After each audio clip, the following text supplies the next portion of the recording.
maisha yetu.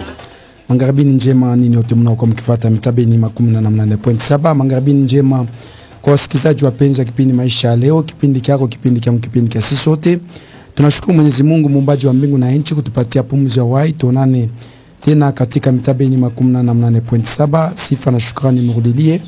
Mapenzi yake yafanyike duniani kama mbinguni.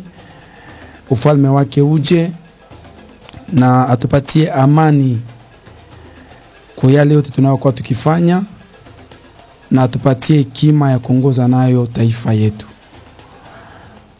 Tunashukuru Bwana Jean Katunga Mwamba, manager wa Life Radio na Television. Tunashukuru Mama Eliana, Papa Eli. Tunashukuru ba conseil kipindi maisha leo, Maître Jean-Jacques Diour, Papa Denis Kangwe, Papa Kasongo Kazadi, Papa Héritier Kazadi. Tunamilamukia mkipindi maisha leo. Bakubwa ya mkini tunamilamukia, ma service yetu ya security tunamilamukia. Tunasema tuko pamoja katika mitabeni 18.7. Voilà, invité wetu yuko ndani ya studio ya kipindi maisha leo. Tutampatia heshima. Mais tuna remercier bale bote beko na contribuer juu ya opération ya assistance ya ba vieillard na ba orphelin, pourquoi pas ba veuve. Na tulianjia kwa ule Denkambo Mbuya wa Kujuru, ule anakuwa msikilizaji mpenzi na mambo wa kipindi maisha leo. Tusema twende tumuassister. Donc mimi naona ma contribution na continuer, mais atuyapata te honorable moya ou bien excellence moya ni 5000 francs. 5000 atona bezo mimi na me promettre tamipatia 5000 francs c'est moi. Honorable on aleta 5000 francs tutaibeba, excellence tunabeba on aleta 5000 francs tutaibeba. Donc on a contribué au numéro ya conseiller wangu wa pire Héritier Kazadi ni 097 33 90 014 097 33 90 014, ou bien on a contribué au numéro yangu 099 82 69 917. 5000 atona besoin mimi tamipatia $2000 5000 francs seulement ya kumsaidia ule vieillard atu mashiko ngapi inambakilia ile Mungu anampatia asitembee tena. Donc il faut que mzee mimi ataka bunga kama kala na tumajiba itakuwa très capital mkipindi maisha leo. Invité ndani ya studio ya kipindi maisha leo, tumpatie heshima, tumkaribishe na honneur. Transition. Ukienda Kolwezi unarudia de Kolwezi Likasi jusqu'à Kasumbalesa, kitu yenyewe inakufrape na retenir imagination yako, le nombre de camions de truck yenyewe ina transporter le produit. Mais kitu ya pili c'est certainement la pauvreté tout au long de cette route, et c'est ça la contradiction yenyewe tunatakiwa kuresoudre.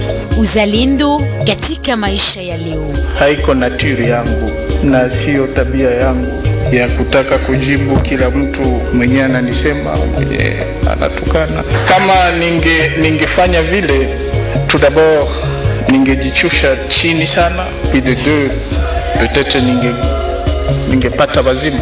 Samuel Lulu ametuletea uzalendo kwa kujenga nchi. Na hii ndo niliambiaka watu dès le début ya 2012, kutakuwa distraction ya mingi sana. Sisi tuko na manda, ubu ya ile manda tutaulizwa nini ambayo ulifanya. Sitasema no kulikuwa distraction ndo kwa sababu no. Ni nani anastahili kuwa kiongozi katika nchi yetu? Gestion ya l'État haifanyiki kwenye madiscours, haifanyiki dans la rue. Non. Na kama tukiendelea vile tutaendelea kushindwa kila siku. Ni katika kipindi maisha ya leo na Bwana Samuel Lulu. Na mimi niko na confiance aujourd'hui na maturité ya peuple congolais ya kujua ya mbaya kiko wapi na kia mzuri ni wapi, et que ce n'est pas ce même peuple yenye ishakuwa désabusé yenye itakwenda kuchukua kitu ya mbaya. Ni bunge gani amestahili kwetu sisi? Haiyakuwa tard, il faut watu wanajiorganize na kuhakikisha que des milliards de dollars yenye iko inakuja mu investissement inakwenda kwenye makushi yote ya population. Hii ndo kazi yenye Assemblée provinciale wangetusaidia kufanya. Uzalendo. Le Katanga, oui, est riche, et même très riche. Mais il y a combien de Katangais, de millionnaires Katangais? Tufate wote kipande uzalendo katika kipindi maisha ya leo, kwa kujifunza na kuelewa nani ule ambapo tunapasha kumchagua kwa majengo ya nchi. Na leo nitataka tunasema mambo iangaliana ndani ya macho na tukiambiana ukweli.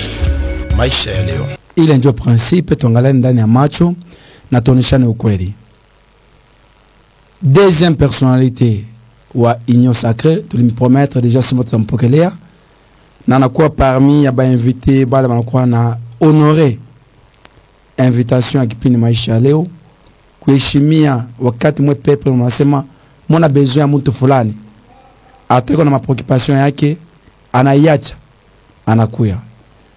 Deuxième personnalité wa Union Sacrée après mama Fifi Masuka.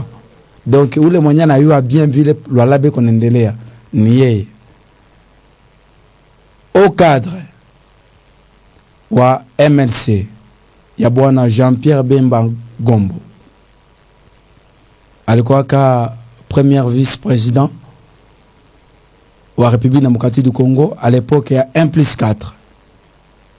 Yeye ndio alikuwa na mambo ya finance. Jean-Pierre Bemba Gombo na anakuwa avocat. Je sais pas si je kama na yeko pasteur ou bien évangéliste, parce que la plupart des policiers bote kama je na pasteur ni évangéliste ou bien ni bishop. Voilà, ni maître Olivier Chimwanga. Maître jambo yenu. Jambo sana, na tunampikia asante kwa kutuinvite kote na leo.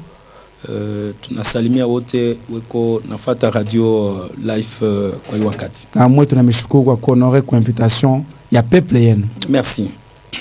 Uko pasteur ou bien uko évangéliste? Évangéliste puis diacre, pas pasteur.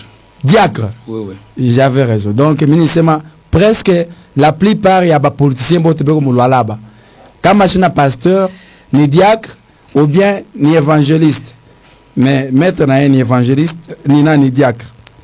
Donc ni batumishi ya Mungu. Mais tunapenda tuone changement ku peuple ya Mungu. Kama peuple iko na ria, tutasema ibwa minifu yenu ni ya bia kweli, muna mtumikia ni Mungu ou bien ina Mungu, parce que Mungu anapenda batu bote ba jira trouver. Toi njembele, respect bien ordonné commence par soi-même. Santé ya MLC. Bon, santé à MLC iko bien. On est en train de travailler beaucoup plus du ya installation, il y a partie mon coin yote. Ouais. On est en train de travailler, mais ça évolue quand même. Quand même, diacre ni, quand même c'est un haut cadre à l'église quand même. Oui, parmi les serviteurs. Ouais.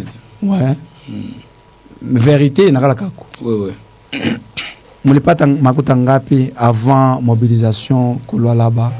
Il y a marche à soutien chef de l'État, il y a FRDC.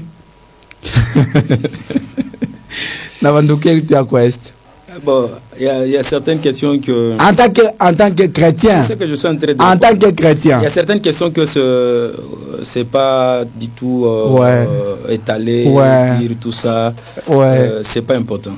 Ce qui est important, que nous avions participé à la manifestation. Les gens ont été là depuis le matin jusqu'au début des après-midi. Mais tout à fait, apparemment, où est le montagne yako? Il y a quoi tient bengine? Pourquoi? Moi, je ne vais pas beaucoup plus parler sur le problème d'argent, parce que je n'ai pas été mon organisation. Nous avons répondu à l'appel de Madame Gouverneur. Je sais que la population doit connaître ce qui est important. Pourquoi atatosha makuta ya mingi akupatie wei? Non. Aba bengine bote bakilia presque 1 million. Je n'ai 1 million de francs congolais. Il y a makuta ndio nasema bari ni pa wapi na wapi. Moi je vous dis que nous avons nous avions répondu à l'appel de Madame Gouverneur. Il nous a appelé pour le souci de Madame Gouverneur, c'était d'organiser une marche de soutien pour manifester notre soutien avec nos familles qui sont à l'Est et beaucoup plus aux militaires et au président de la République, compte tenu du discours du président de la République qui a appelé à la mobilisation de tout le monde, que nous devons mettre nos divergences politiques à côté nous devons mettre nos problèmes entre Congolais à côté, mais la nation congolaise est en danger. Mettons-nous ensemble pour que nous puissions trouver des solutions afin que Congo soit libéré. C'est le message qu'elle a relayé et nous avons répondu. Maître, on y répond aussi. Attends, mais on a me répondre. Moi j'ai dit les problèmes d'argent. Moi il est bantu on a pas makuta mini kabure bantu mishi kuipati. Mais dire que Mamba Mamakuta c'est pas important à ce stade ici. Ce qui est important c'est le message, c'est l'organisation qui a eu et ce qui est important que la population n'a pas chaque. Donc bah militant il y a MSA va pas de différent. Moi je vous dis Mambo, ce qui nous a poussé là-bas ce n'est pas l'argent. Toi tu moi je réponds ça c'est ma organisation interne à ma parti politique Ikuyayo. Mais ce n'est pas ici je peux divulguer notre organisation, la manière dont nous nous sommes organisés. Mais moi je dis, ce qui nous a motivés, c'est le Congo. Ce qui a motivé tous les partis politiques. Bon, moi je vous dis, je ne peux pas m'étaler. Nous MLC, moi je vous dis, et appelez IGF, IGF peut venir. L'IGF peut venir, c'est son rôle. Les députés sont là, c'est leur rôle je dis, les députés sont là, c'est leur rôle de contrôler l'exécutif s'il y a eu quelque chose. Mais moi je vous dis, ce qui a motivé Bantou pour répondre, et nous particulièrement MLC, c'est parce que le Congo est en danger. Le président de la République a fait appel à tout le monde. Il relève dans la province de Lualaba par sa représentante qui est Marie-Thérèse Masuka. Et nous avons répondu. Et comment tu répondre, ce n'est pas à cause d'argent, ce n'est pas la première manifestation que vous avez eu constatée MLC présent. Donc ce n'est pas la motivation de l'argent, mais cette marche n'a pas été organisée par l'Union Sacrée, mais c'est sur l'appel du président de la République que Bantoubot, vous avez vu même une Bantoubot, on m'apprend même que l'honorable Chimbo était là, les autres partis, certains partis. Mais pourquoi la montée? C'est pour montrer l'unité de l'Olabé face à l'intérêt.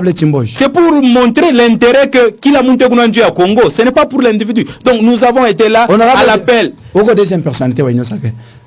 Honorable Chimbo, je n'ai rien à Union Sacrée. Bon, honorable Chimbo, je crois l'avoir entendu lui-même qu'il est en Éco-Union Sacrée. Bon, ma réunion à Chikouyake. Pourquoi? Bon, on ne peut pas forcer le monde. Union Sacrée, il y a tout le monde. Ou l'autre, Union Sacrée. Mais comme réunion, c'est beaucoup plus de fédéraux que nous organisons ensemble. Ouais. Il y a aussi un coordonnateur chargé à Masbel. Il y a un organisé à Masbel. Il est quoi lié à l'IDPS, tout ça. C'est comme ça. Et allié à l'Union Sacrée, c'est comme ça. Mais vous savez, honorable Timbo, je n'ai pas ta Makuta. Mambo Makuta mie bantu ushingishi bantu mambo Makuta c'est un débat aina ya Kabaila san. Ya Kabaila ni vile marche répète c'est très important. On ne doit pas kuika la ville parce que il est ma vidéo par les nenda ma réseaux sociaux ba militaire beko kule. Moi j'ai un frère un grand frère de notre quartier qui est à l'est, il a vu, il m'a écrit. Donc il n'a pas réconforté. Vous voyez déjà que moi j'ai reçu un témoignage du fait qu'il a vu dans le témoignage un grand frère qui est à l'est à mon quartier. Il c'est un militaire, c'est un gradé. Il est là, il m'a écrit que quand même mon départ a tombé à Gomungu. Parce que non seulement nous avons eu à marcher, il y a eu une séance de prière organisée par madame gouverneur pour implorer la grâce divine. Mungu atusaidie parce que tunateswa sana bantu banakufa sana amani irudi mkongo. Donc c'est le Congo qui prime sur nous tous. Il y a eu un groupe d'intercesseurs qui ont été là. À la tête, je crois, il y a eu Maman Marie-Louise, Excellence Marie-Louise, qui était à la tête. Il y a eu un groupe d'intercesseurs, des hommes de Dieu, qui ont été là devant Nabaromba.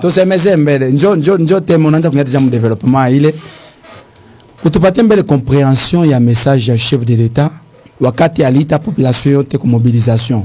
Ni kusema nini? Parce que njote mérite métier. Bon, président de la République, wakati alifanya appel kubantu parce que on ne peut pas ignorer que notre pays est en danger. Notre pays est en danger parce que d'aucuns ignorent qu'il y a un plan de balkanisation qui a été monté il y a des années par les ennemis de la RDC, les grandes puissances, utilisant beaucoup plus le Rwanda, l'Ouganda et les autres pour matérialiser le plan là. Et si ce plan-là a échoué, c'est parce que les Congolais du Congo ont toujours manifesté l'unité. C'est ce qui fait craindre les ennemis, grandes puissances, certains pays européens, même ma foi Singine. Mais derrière tout ça, pour que Bakate Est, Baïkate, c'est ça l'objectif. Mais le président de la République, voyant menace, parce que tu n'as pas exclu que en 2012-2013, le M23 a été vaincu totalement. Ouais. Le M23 a été vaincu totalement par Joseph Kabila. Ouais. Le M23 a été vaincu. Lorsque le président de la République est entré, il a voulu... Est-ce que par les Joseph Kabila n'a fait mobilisation? Oui, on a eu à organiser des marches. Ce n'est pas la première fois qu'on organise des marches. D'accord. Même Mouzé a eu à organiser des marches. Ouais. Ce n'est pas la première fois qu'on organise de telles marches. Ouais. Même Kabila, on a eu à marcher. Moi, j'étais là, on a eu à marcher pour soutenir le FARDC. Très important. Et défendre la nation. De telles marches, ce n'est pas la première fois. Kabila, on a eu à marcher. Sous Mouzé, on a eu aussi à marcher. Quand même, on était trop jeunes à l'époque. Oui, sans contenu, il y a eu les messages au chef de l'État. Le chef de l'État, voyant que la nation est en danger, comment tu n'as pas qu'à diviser, l'ennemi va en profiter. Ouais. Très bien. Comprendre. Très bien. C'est pourquoi, en tant que le père, le numéro 1 de la RDC, en Angaria que en Haïti a partenaire beauté. Il y a plusieurs partenaires. Il y a des partenaires politiques, société civile, ma corporation Nyekwachana. Ouais. C'est vrai. Mobilisation. Tu dis chef de l'État, tu dis mobiliser. C'est vrai. Contenu, il est mobilisation. Donc c'est manini. C'est vrai. La nation est en danger. Ouais. C'est vrai, nous avons des divergences politiques. Ouais. C'est vrai, nous avons des conflits internes. Ouais. Ça, c'est une réalité que nous ne pouvons pas ignorer. Ouais. Mais pour l'intérêt, oui. Pour l'intérêt de la RDC, lèvons-nous et nous sommes ensemble. Tout mobiliser. Que tout Congolais a montré qu'au part Yake pour défendre la nation, pour soutenir nos voyants FARDC. Quelle signification mobilisation? Oui, mobilisation. Pour défendre la nation, premièrement, il y a un enrôlement de jeunes qu'on a eu à lancer. Donc, c'est ça la mobilisation générale, en premier lieu. Il y a ceux-là qui sont jeunes, qui se retrouvent dans ma tranche d'âge, Mouleba Barilomba, enrôler mon armée pour aller de mon formation, pour aller défendre la nation. C'est ça la mobilisation. La deuxième mobilisation, chacun de nous là où il est, ma confession religieuse, organiser des prières. Et les autres peuvent organiser les marches. Les autres peuvent organiser des collectes pour soutenir les FARDC et leurs familles. N'oublions pas que les FARDC sont vita. Baratia ma famille, certaines familles bekoumu. Il y a un vieux du quartier là qu'on a écrit après par il est content qu'il a fortifié quand même. Donc c'est ça la mobilisation. Qu'il a monté à Wangarieko, qu'est-ce qu'il peut amener comme apport. Comprendre? Parce que apport et marche, c'est beaucoup plus moral. Pas les barons en marche, c'est beaucoup plus moral. Il n'a pas fortifié. Parlez déjà, on va défendre Nani, on va défendre côté à là-bas. Je suis en train d'expliquer la mobilisation. C'est toujours la marche, l'apport le Laba a apporté. Le Laba a apporté premièrement marche pour remonter moral. Il y a président de la République. Pour remonter moral, il y a FARDC. Amuna mwe benyewe, tout qu'on a moué. On a comprendre. C'est ce que là-bas nous avons eu à montrer à nos FARDC et même au Deuxièmement, nous avons eu à organiser la prière. Parce que nous savons, le Laba n'a pas organisé seulement la marche. Le Laba, non seulement elle a organisé la marche, sous l'initiative, il y a Madame Gouverneur Marie-Thérèse Fifimasuka, elle a eu aussi à programme. Il y a eu une séance de prière. Vous avez vu des vidéos, une équipe de hommes de Dieu ont conduit Bantu Boto. Hommes de Dieu. Hommes et femmes de Dieu ont conduit. Hommes de Dieu. Mais vous voulez quoi? Et nous les enfants de Dieu, hommes de Dieu, femmes de Dieu qui étaient là. Mais il y a eu une équipe qui était là devant pour nous conduire tous dans la prière, afin d'implorer la grâce divine, parce que tu n'as dû accéder. Tout ce qu'on peut faire, si l'Éternel n'intervient pas, on n'aura pas la paix. D'accord. Si l'Éternel ne garde pas la ville, celui qui la garde, garde en vain. Si l'Éternel n'intervient pas pour la sécurité de la RDC, tout ce qu'on peut faire comme initiative, nous le faisons à rien. C'est pourquoi vous avez vu sous l'initiative, il y a Marie-Thérèse Masuka Saini a initié aussi la prière, parce que la prière est très très importante. C'est ça même la base de toutes choses. Et nous, lorsque nous nous sommes mis à genoux, nous avons cru que l'Éternel Dieu nous a écoutés. Comme il nous a écoutés, il appartient à lui d'agir pour que nous puissions retrouver la paix, comme nous voulons tous. Nous attendons, nous disons, la Bible dit, il faut avoir la foi. Wakati ule wote anachofia kumbele ya Mungu, parce qu'on a imani, ce que j'ai dit, j'ai la foi que Dieu m'a écouté. C'est ce qui est très important. Donc, le reste appartient à Dieu. Mais moi, je crois que cette prière, Dieu l'a écoutée. Et nous croyons, comme il nous a écoutés, nous croyons que Dieu va exaucer la prière de tous les enfants, plutôt, Lualabé, sous leadership ya Maman Fifi, Dieu va l'exaucer. Bale baliombea esetu. Njo bale baliombea tena mu stade dur. Bon, je vis à une équipe. Je ne saurais pas vous dire, mais je vois déjà il y a certains ma image ingine, ma visage ingine ilikuwa hapo na bale walikuwa, mais il y a une grande équipe kule kumbele barutungisha maombi. C'est ce qui est important, la prière, pas de visage, parce que la prière on adresse ça à Dieu, mais nous croyons que Dieu, au moment opportun, il va exaucer. Lui-même sait que la paix itakuwa mkuu. Njo apport ya Lualaba ku agression ya Est na ku soutien à chef de l'État. Non seulement ça, il y a nos enfants bego déjà enrôlés, il y a une centaine des enfants qui sont enrôlés mon province de Lualaba, ils vont aller comme entraînement. C'est ça l'apport à la paix et la mobilisation du président de la République. Makuta ngapi litoka? Ile makuta litoka. Mambo ya makuta misi yue. Okay, kama huyu makuta litoka no? Makuta litoka. Misi yue, je vous dis misi yue. Je vous dis, ile mambo makuta, c'est pas important. L'important que tout le monde, vous pensez que honorable Chimboj peut venir parce qu'on lui a donné l'argent. Honorable Kasseya peut venir parce qu'on lui a donné l'argent. Non, bale bantu bote barikuya, c'est pour l'amour. Il y a province. Vous savez, une maman peut quitter hier kunyumba yake tout 6 heures à 14 heures parce qu'il y a eu l'argent. La motivation d'abord, c'était la paix. Voilà. C'était la paix parce qu'il y a une tué en danger. Apa, ce qui se passe à l'Est, ce qui se passe à l'Est, ça nous impacte nous indirectement. Ça nous impacte nous indirectement. Nous aussi les guerres, nous nous impacter négativement, mu social yetu, mu ma projet mbalimbali. Parce que ile makuta pasho kusaidia ku social. Ma projet de développement, mais il y a un effort de guerre.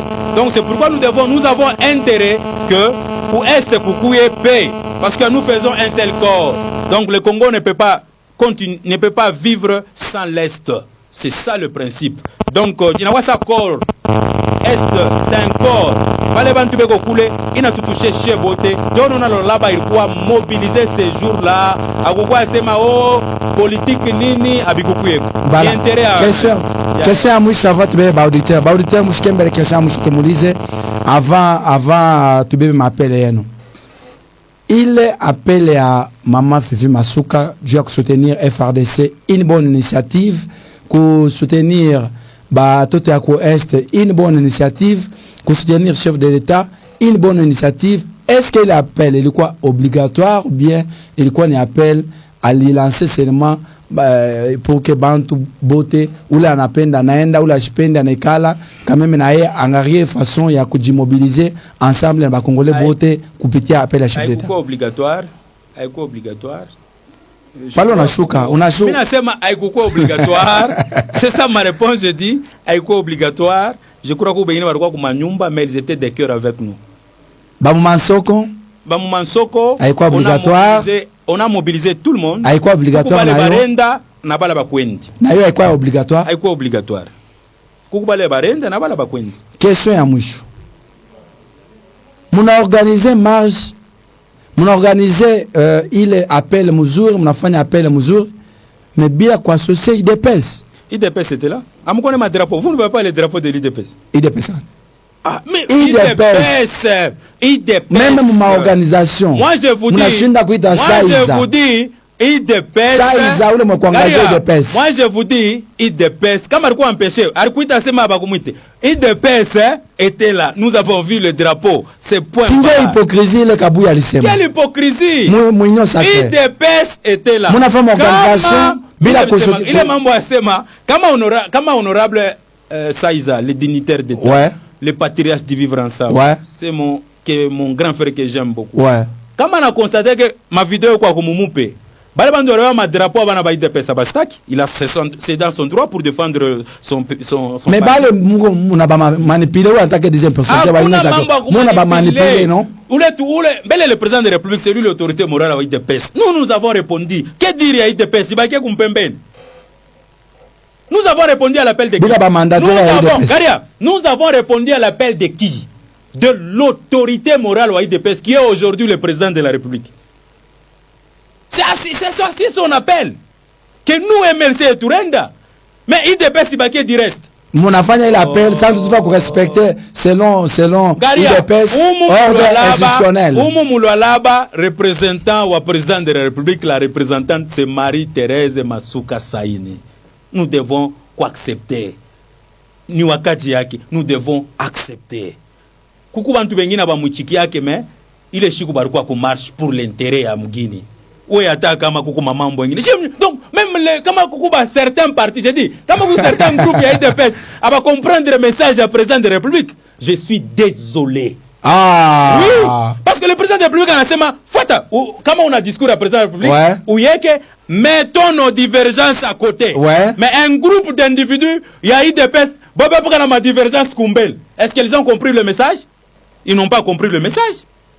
Si vous avez vu l'honorable Chimboge, il a mis les divergences à côté. Vous suivez son intervention. Mais il est allé là-bas suivre l'appel. Mais Njo, ouais, assez, mi Njo, Félix Arini Nomaka fédéral, tu ne viens pas.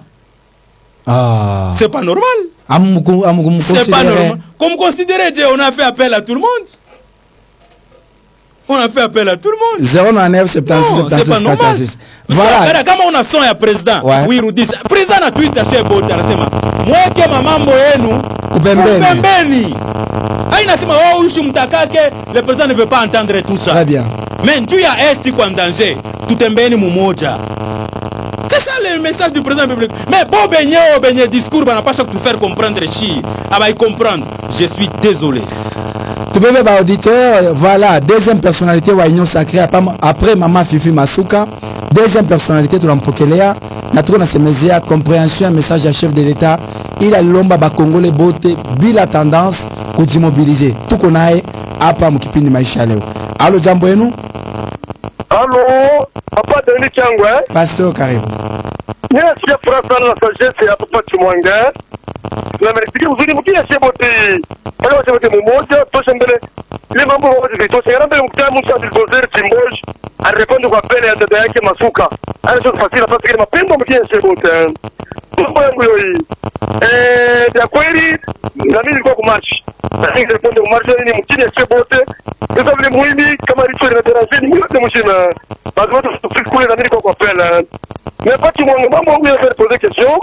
Est-ce que le gouvernement progresse là-bas? Et quoi, il va me venir le chef de l'État ou bien à Pana? Et on combat de ma fille ou bien à Pana? Et on combat de Tsekedi ou Moulumé, Tsekedi ou bien à Pana? Tu regardes pour la gestion. Dans quoi ça mobile, s'il vous plaît?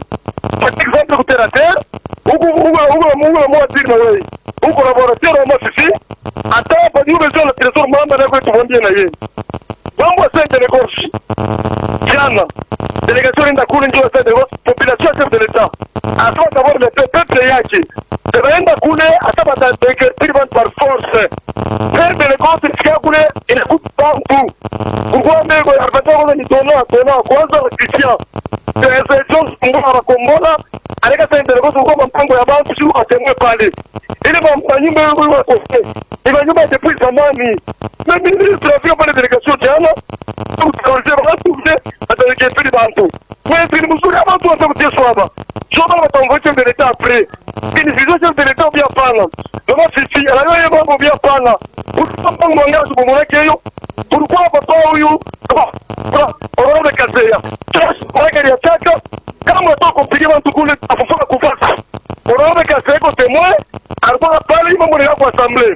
Il ne va pas trancher il est ni mpango wa bantu ndasoma quelque part ya ile ndio gombe tu mwambie mafisi papa Chimwanga wetu na kwa mkini muite soba s'il vous plaît chef de l'État c'est d'abord le peuple moi ndio mtu mzuri ni makuta l'État haina makuta ya Mungu chungu yangu ile ndio yangu papa Chimwanga wetu est-ce que pour vous vivre de l'État bien pana voilà quelle que soit ma marche mais peuple on n'a rien pas bon Sa préoccupation est vraiment très importante et inquiétante. Parce que Miri Fatamara, j'ai suivi les informations. J'ai vu le ministre aux infrastructures, affaires foncières, avec une délégation. Mais je n'ai pas suivi le contenu qu'il vient de m'informer. Je crois que je vais fouiller Nioué. Parce que moi je sais que c'est que lorsque l'État n'a fait Fonya Kintu qui moi qui a. Et puis il n'y a pas de village. C'est ça que j'ai dit. Lorsque moi je suis en train de parler sur le principe.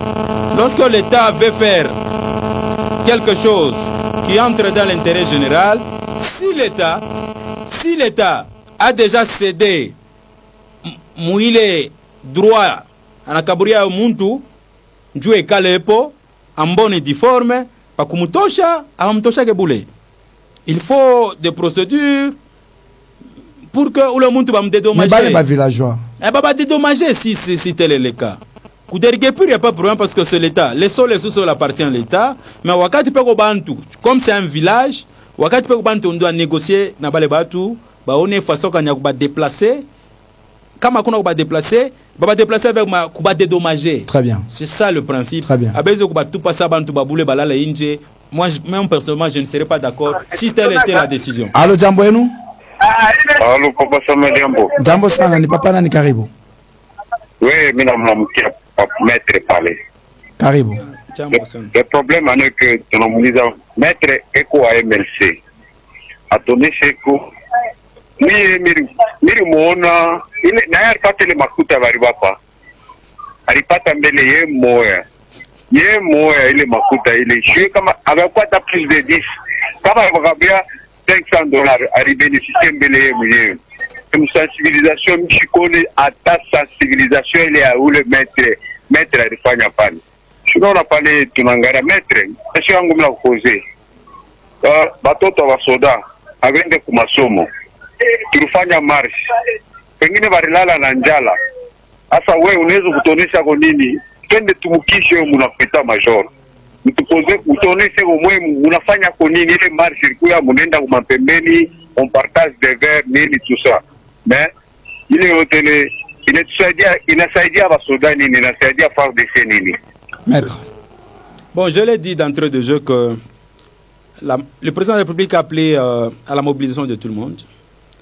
Le président de la République fait sa part, le gouvernement national fait sa part, et le gouvernement provincial fait sa part, et nous, population aussi, nous devons faire notre part pour apporter notre soutien au FRDC. Et je l'ai dit ici au Lualaba, que nous avons fait marche, et marche, y connaissance, il y a quoi apporter un soutien moral. C'est un soutien moral. Vous n'êtes pas seul. C'est aussi très important. Même un psychologue ne peut pas me dire le contraire. Ça joue aussi lorsque je me mets un témoignage. J'ai un grand frère du quartier. Il est du côté est. Arona ma vidéo, il m'a écrit. C'est quand même une chose. Continuez toujours à prier pour nous comme on l'a vu. Donc c'est déjà un témoignage par rapport à la marche que nous avons eu à faire. Ça donne un. Et puis Trouomba. Mais ailleurs, nous avons vu. Les gens sont allés en dehors de Yamarche, ils ont organisé des collectes.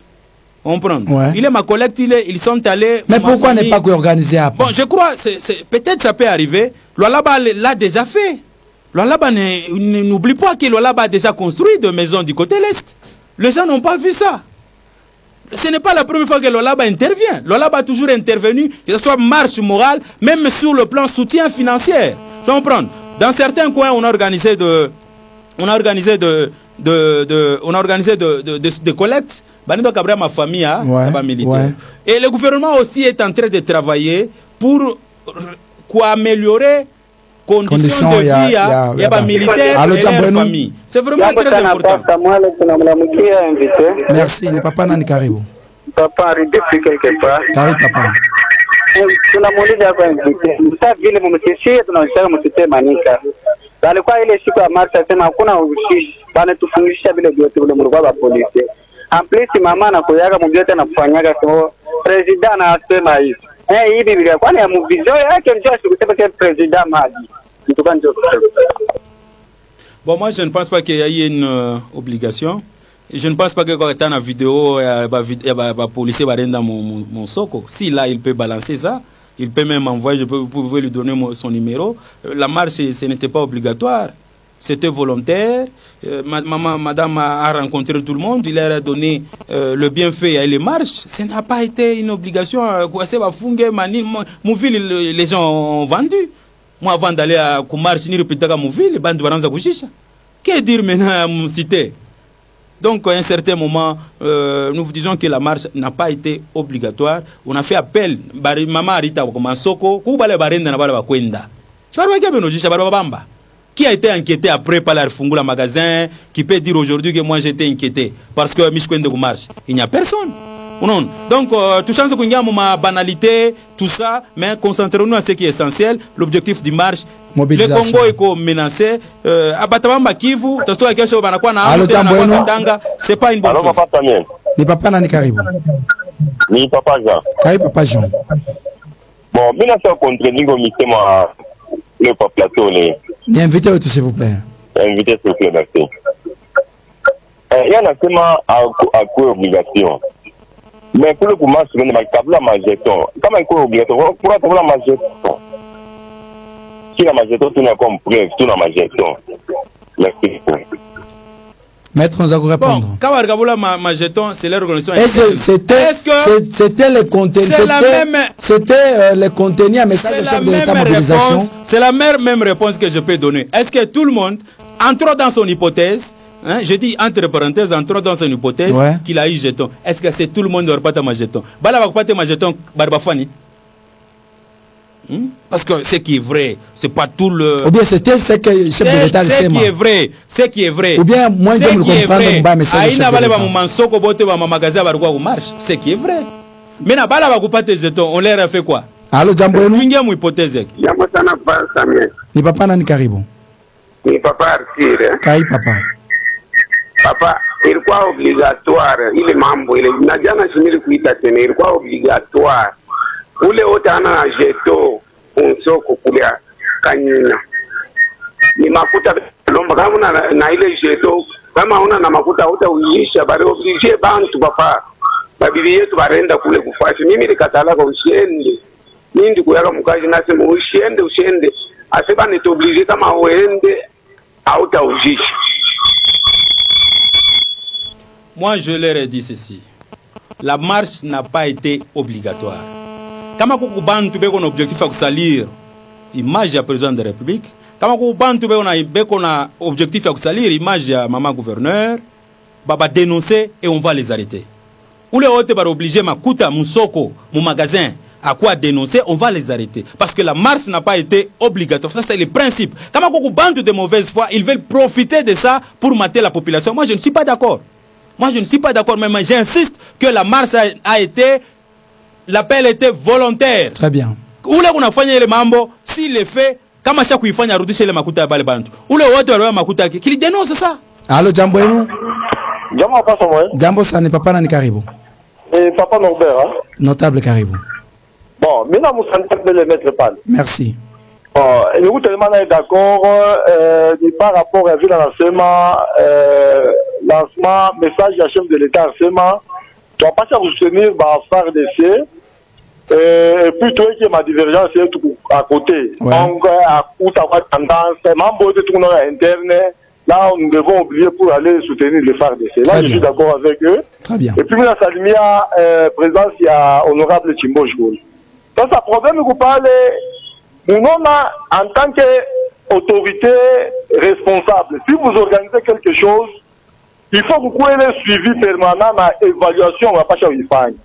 Mais c'est que moi, j'avais, nous, le témoignage, là où, par exemple, on va exiger, marche, quand on marche, ça ne va pas quelque chose. Et nous, la monde, la répartie à jeton, nous, moi, j'ai des preuves, vous, le monde, la répartie à jeton. Oh, ce n'est pas bien.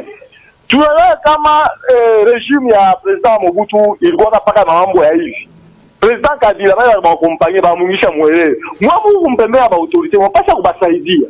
Hapana Mungu mpembeni hapo donc wewe kama mtu analewa majiba eko te eo fenjo wewe dejosa sita kunyaga tena. Mais mtu kana leo mpombe kesha taenzo ya mpombe tena. Si vous êtes à côté des autorités des ba kuwa bali muna ba orienter muna basaidia. Parce que moi, vous n'avez plus droit à l'erreur. Parce que moi, la référence, il y a pas de situation où dirigeant, quand moi, ma passion, suivre, tu vas faire des jours, tu vas faire des bails, vous l'avez à côté, c'est comme ça. Après, la vente, tu vas passer à mal, tu vas passer à jeter pour que vous et puis, vous arrivez sur le plateau, comment ça, nous ne sommes pas quand même, à tout quand même, on va pour les pas, tout, on va tout, merci, merci. C'est la même réponse. Moi, je suis prêt à accompagner ceux ou bien politique et union sacrée. Moi, je suis prêt à accompagner ceux-là qui ont été victimes. S'ils ont de preuves, ils viennent me voir. Ouais. Je suis prêt à les accompagner parce que la marche, je l'ai dit, c'était un appel volontaire, pas obligatoire. Comme on bantu on a fait salir, je le répète, bach n'a pas commis, il est mot d'ordre kukuyeko ya obliger bantu ya kukuyeko. On nous a demandé de sensibiliser, que chaque responsable a sensibilisé mouille structure pour que bantu ko marche. Faut comprendre. C'était ça le mot d'ordre de l'autorité provinciale. Est-ce que Léo Baloala bébé ko mobiliser? Après marche. Aujourd'hui, après appel à Fifi Masuka. Aujourd'hui, je crois, appel à madame, je crois le Labé ont montré ce jour-là qu'ils sont de cœur avec nos frères et sœurs à l'Est et aussi nos FRDC et leurs familles. Ils ont montré ce jour-là et jusqu'aujourd'hui, chacun de nous est en train d'apporter, parce que le président de la République a fait la mobilisation à tout le monde. Ouais. Peut-être qu'on a continué au Maombi, n'oublions pas. C'est aussi un apport qui continue sur base de l'appel du président de la République et même à la suite de cette marche. Et ce qui est très important, peut-être il peut y avoir des structures qui peuvent organiser des collectes. Ça serait une bonne chose. Mais moi, en tant que deuxième personnalité, wa Union Sacrée, après marche, nini nyingine munatarishi à Dieu soutien, il y a FRDC na chef de l'État. Bon, nous on est en train de voir à la suite si dans la mesure du possible que le là-bas puisse revenir encore, mettre la main dans la poche, tout faire une collecte, parce que ce qui reste personnellement, c'est que le gouvernement bien population a été même avec $1, ça va nous aider et pour que tout kama mungu ba famille militaire tout singine tunaituma inasaidia ba jambo sana ni papa nani karibu merci. Démonstration de force ya marche ni mzuri, haikuwa mbaya. Normalement bantu bapasha kumarshe juu ya kusoutenir FARDC, mais remarque mimi naona ya mubaya ni nini? Ni juu ya nini bantu barivala mapolo ya ba député ba candidat yabo ma association ya ba politicien yabo, juu ya nini barivala bile para bapasha kuvala ta Keni ile ya FARDC banapanisha drapeau ya RDC par rapport à kupanisha drapeau ya maparti politique, parce que bale barijigrouper kwa unangara mwenye ma video ba mingi ni paka ba membre ya Union Sacrée. Ni ya nini ilikuwa paka membre ya Union Sacrée parce que ilikuwa ni marche ya kusoutenir FARDC, haikuwa ya kusoutenir ni candidat fulani kama candidat fulani, hapana, hiyo ilikuwa ya kusoutenir FARDC. Ni juu ya nini balivala mapolo ya ba député. Très bien. Apparemment, je ne sais pas si papa il a été là, s'il a visualisé ma vidéo. Je vous dis ceci, on a fait appel à tout le monde. Je vous dis ceci, on a fait appel à tout le monde. On ne doit pas limiter Bantu à ma visibilité.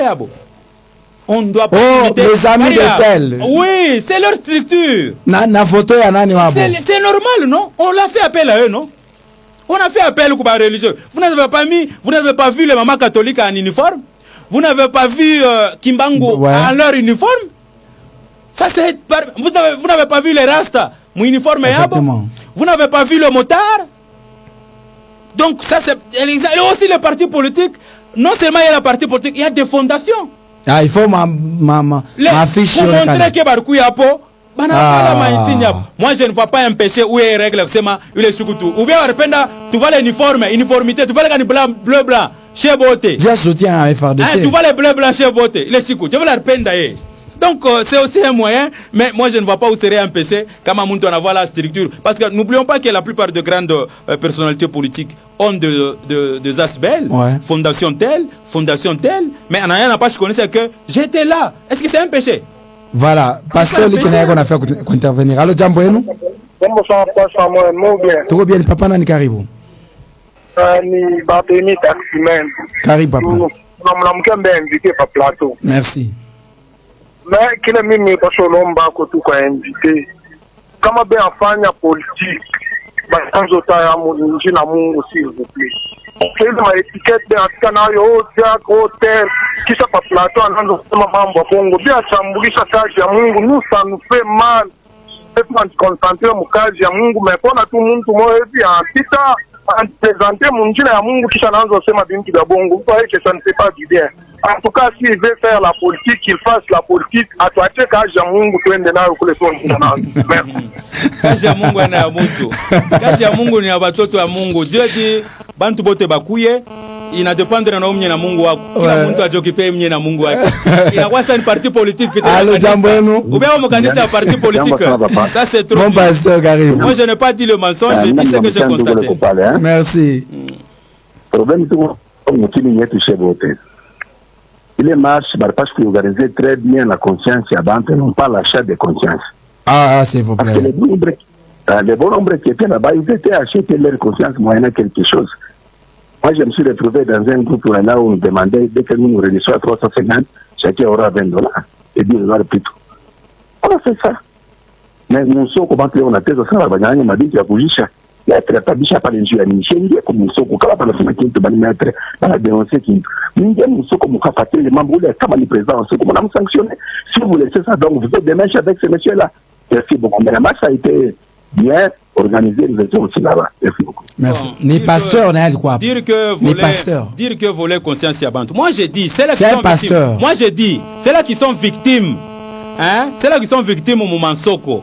Moi, je suis prêt à les accompagner. Parce que nulle part où l'autorité provinciale a dit allez faire ça, allez faire ça. Ni Bantubo Benye Bananza Fanya pour salir l'image, il y a autorité. Là, je ne peux pas accepter. Donc, ce qu'ils ont fait, ni Mukitwa Yabo. Les gens doivent se défendre. Quand on appelle à les accompagner, moi, je suis prêt pour les accompagner pour qu'ils soient rétablis dans leurs droits.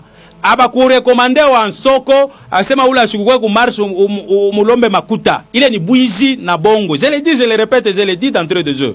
Mais j'ai dit par rapport à marche, ça a été dans kila kurwa ma structure ya mingi. Kama structure anasema kumwisho on va motiver nos militants avec ça, c'est un problème. Ça c'est leur organisation interne, ça n'a pas été un mot d'ordre donné à tout le monde. Soit maman gouverneur s'est mis à quelque part, Anzo Gabriel Bantubote. On a vu ça. Non, si c'est une organisation interne à ma partie politique, moi je ne peux pas m'insérer à Moulendani. Tu comprendre? Mais je vous dis, ça n'a pas été la motivation. Je vous dis, ça n'a pas été la motivation parce qu'il y a eu l'argent. La motivation, c'est parce que Bantu banapenda Inchi. C'est ça le patriotisme. Les gens aiment Inchi, Inchi nakuya en danger. Tunafanya ma marche ngapi mwa union sacrée. Est-ce que vous avez vu les mamans Angouama comme on a vu ces jours-là? Donc ce qui nous a réunis ces jours-là, c'est le Congo. C'est ça le patriotisme. C'est ça l'essence du patriotisme. Les gens, c'est qui nous a réunis. Combien de fois on a eu organisé de manifestations, on a eu à donner quelque chose, nous MLC, mais à toi, à Fanya, donc ce n'est pas ça, c'est le Congo qui nous a réunis ce jour-là. Nous devons être des patriotes. Papa Nani Karibo. Papa Iber, Papa Samuel, Mars, hakuna ule baruza conscience yake bantu ni chupi tu juu Mars ya mama iliresir. Mimi nilipita pale na kinga yangu na kitunga yangu nilienda kulwala. Mimi napita paka pale paposta paka mumbaser mkatikati hakuna ule nyingi sima jodi na wengi ku Mars. Bantu wao tunajua tu wale weko na kama vile. Jua nini kama wewe unasema alikupa makuta me unabeba kisha unasema ni bari news. Sio mtu unaweza kupita kuradio useme mimi na mimi nilipata makuta. Eske huko ni vitu vya kweli, vitu vya bongo. Watu ni chupi juu marchi ya mama iliresi, alors banaanza kutafuta namna nyingine tena ya kwezi kusaliri ile marchi. Eske wale watu wote walikuwa kule, huko tu sio wanaweza kupata makuta ngapi, ile makuta wanaweza kupata na wanaweza kupata mtu mmoja atapata ngapi. Mimi nilipita pale papote nilienda kulala na kinga yangu. Hakuna ule renew mimi napita mkatikati wa pesa, papa watu waache ile mambo yao yasije. Merci. Na auditeur anasema ni bantu beo wanapenda kusaboter na kusalir image ya autorité. Mais le problème d'argent, moi je le dis d'entrée, ça importe peu. Pour nous c'est le Congo, l'appel, le message du président de la République. Nous devons nous unir. Congo est en danger. Nous ne devons pas kubakia ma banalité. Nous devons pas banalité. Si la marche a reçu, nous devons reconnaître, c'est le Congo qui a fait la marche. Mais il est personne à organiser marche en Guinée. Il faut moi il faut qu'il appelle à IDPS. Sinon on doit sanctionner. Si nous inviter, sanctionner par qui? Par IDPS. IDPS on a géré. Batafote na marche à Piri. Ouais, pour marcher à Boba. Pas IDPS pour marcher na samedi. Ah moi je vous dis nous avons un marché avec IDPS. Tu ne marches marché nabo ile tulifanya bon be on ma droit ya bote zo bakatari ya bafanya mais il dépense à ta marché à ta c'est bari marché samedi ba marché il faut moins bote ba sacré gara jora on a répondu il est question posée c'est quelle est la suite maintenant après marché si il dépense na ba marché na allo jambo évident ba kongola ba napenda ma marché sana vous avez vu que il dépense après avoir marché samedi ba marché tena c'est pas mauvais karibu maître kuya poser mina comprendre maître anasambiaka hata muntu aliua muntu argument yake unaleta pale tunasikiaka ba maître anaweza beba hata muntu mwani bandi mais mais s'il vous plaît tuende tout droit au bin ni mobilisation ya mina me poser question pourquoi pas marche ya reçu mais pourquoi ma criseur ya ba JR iliona 4 criseurs ilifika mumanani yote kumansoko kule zele ya nerte unaona ile teni ya JR kama inapita bamama banaona gasema Mungu mama donc haikuwa imposition ni banaona sema ba JR ndio banashika boka banasema mwachele bambo haina fonde hivi tu bero sema sasa anakurisha mainita yake bule c'est pas normal c'est pas important vous savez ce jour-là il y avait une grande manifestation ouais il faudrait quand même la sécurité quand même ouais.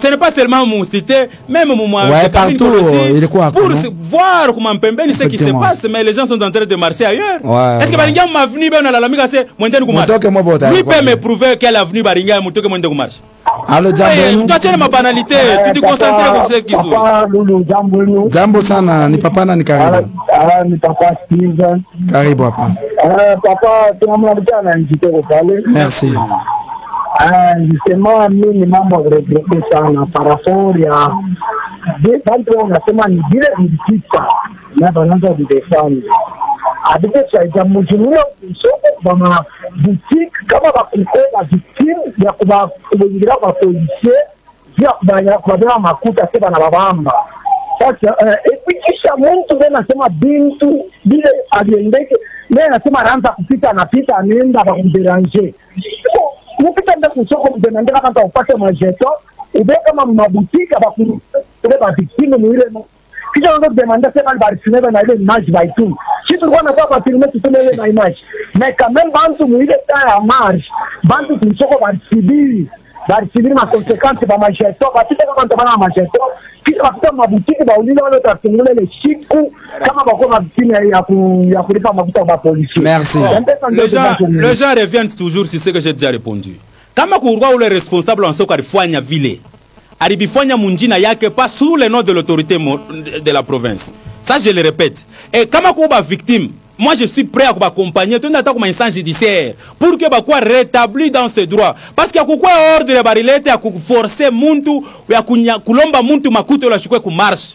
Ile ni bantu banaanza kuvifanya babo wenyewe ndio ya kutrakasser population. L'autorité provinciale n'est même pas là. On comprendre? Je suis en train de dire bantu va comprendre. Si de telles histoires mabaviri rikuyako ça n'engage pas l'autorité, il engage la ribifanya, j'ai dit miko prêt à accompagner les victimes. Même IDPS ça c'est ta fois déclaration que il ma abus au téléphonique après marche. IDPS c'est quoi marche non? IDPS ça. Quel IDPS? IDPS bon, c'est là où on a IDPS Singapour. Mina na IDPS moi, IDPS c'est quoi non marche? D'accord. Moi IDPS Singapour. Si il y a autorité ou les moyens engagés IDPS non. Ça mais j'ai vu le drapeau couler. Ataka shukuye kwa meshe vile drapeau IDPS. Bana sema ni madrapeau monjo mko nayo. Moi napenda kudiviser IDPS. Non, il y a eu des militants là-bas. Bon, mimi namwambia hivi na vieux Saiza kama haina parti elle na madrapeau IDPS na mapolo IDPS. J'ai dit à mon vieux Saiza à visualiser ma vidéo. Bale baroma madrapeau IDPS. Kama abana ba militant IDPS akuye mitamsaidia twenda porter plainte. Abana na droit wewe madrapeau. S'ils ne sont pas membres, vous comme deuxième personnalité wanani sema kama vrai Saiza iko victime parce que c'est lui qui engage IDPS oui. Kama kuku bantu shima vidéo kwako aibaizoume. Moi je suis prêt de l'amener devant la justice pour attaquer les bantu. Mais oui en tant que deuxième personnalité wanyo sacré muile ma réunion préparatoire ya ile marche nani ule mwenye Saiza alitumaka ku participer. Bon, moi je vous dis ce n'est pas moi qui ai organisé la marche, c'est encore moins l'Union Sacrée qui a organisé la marche. La marche a été organisée par la représentante du président de la République qui a fait appel à tout le monde. Il a fait appel à nous, partis politiques membres de l'Union Sacrée. Ouais. Tu vas comprendre? Il est un membre. Si comme membre. Est-ce qu'il est quoi mouille ma réunion préparatoire? Oui, j'ai vu l'excellence Nathalie. Elle est un vice-président wa ITP. Il est membre yabo. Il est membre yabo. Ça nous concerne pas nous. Il est membre interne, on ne peut pas entrer. D'accord. Quand ma vieille ça est comme victime, moi je suis prêt de l'accompagner. Voilà ma drapeau en qualité. Ah, je suis prêt de l'accompagner. Tu peux des personnes de vivre ensemble. Avant que deuxième personnalité a lancé message, il y a mwisho tu peux des personnes natupokele invité mwingine. Allo jambo yenu? Jambo papa Samuel, jambo. Jambo sana papa na ni karibu. Ndio papa Andre na ramkia invité wetu pale. Karibu papa. Ndio papa tunasumbura sana mambo ya RDC. Na mimi susi yangu na profite mo occasion ya maître ko pale e karibu na mama vice gouverneur anifikisha ko message on yetu ya Lualaba entretien aina kote na pana. Il arrive des fois à 19h kama kwa embouteillage unakutanisha ile makamio mapua lourd ya bashinois ile iko stationné ndani ya pont. Et pourtant pont yetu ile kwa constructeur kwa mabordi wa pentaka zone noire. Il est couleur à jaune noir, ce qui veut dire que il n'a qu'à stationner ou bien kushimama parce que couleur universelle ile. Ile ndio solution kwa kwanza. Ya pili, hii parking ipo Mateo Musompo pale. Iko pabaya, patafuta na kwa ile parking, beka saa kwa kota nani ya bypass kule. Ile mampango kule ile ndio solution na mimi kuna kabisa ile. Amtisho mama vice gouverneur. Merci. 09 76 76 406 09 76 76 406. Allo jambo yenu? Allo jambo yenu? Jambo papa Samuel na mlamukia invité papa Sylvain. Papa Sylvain karibu. Kitu ya kwanza mimi napenda mbele kulomba abdali ile mfanya jana na tunapenda tunapasha pale tuko na ma M-Pesa. Tunaweza kwenda kutuma mkabini. Sasa njina kanili itaweza kutoka pale. Parce que numero ile mwe murileta ni ya Airtel. Hata sheba ma M-Pesa tutafanya je. Ya hiyo ninapenda kurapele kwa bantu wote baadhi naita maisha ya leo, mwemisho ya shule ya leo. Ndeori ya bainvite namna ile benefit ya bainvite sont des responsables. Quelque part ni mzazi kunyumba, quelque part tena ni responsable na yeye namna yake. Alors aina kusema kama bana invite mtu donc dans kujibu n'importe quoi tunamwona kama mtoto yake peut-être ule mtu ni kubile une fois kama mnamwona en face hivi aweza hata kurepete bile bintu kuna sema. Alors tunalomba heshima munini mu émission yetu pour que ba invite bantu kufanya nini bantu kujibu. Merci, c'est très important. Mtu wa mwisho tumpatie message ya mwisho leader d'opinion. Allo jambo yenu? Jambo papa, ni Daniel Amita parta Kamanyola. Papa Daniel karibu. Mimi nasema hivi. Anaenda. Maître kwa kifupi. Batu bataretenir nini? Na message kani mutalancer ku Lualaba bote? Bon message mutalancer ku Lualaba, remercier la population lualabaise. Très bien. Pour leur participation à la marche. Ilikuwa mzuri sana. Moi, je vous ai donné le témoignage d'un mon grand frère qui est major, et Koko Est. Il n'a pas fait mzuri sana. Donc, il est acte à reposer à Yende Boulé. Kukubale banonea muna Mungu asitatua chashiba Lualaba parce que tunapasha kupendana sisi wote. Kupendana na paka mufura na mumateso. L'acte qu'on a posé, tunaona seni kiloko ile yasi turitosha mais Dieu va nous Mungu kunaona Mungu wa batu bote atatu récompenser. Au reste, tubake ini vita ingariki, vita yaisha. Restons unis derrière le chef de l'État, restons unis derrière l'autorité provinciale, où le qu'on a akiri anamupa pour que nous transmettre kwa président de la République, juba du bazambazi bashtuingirie.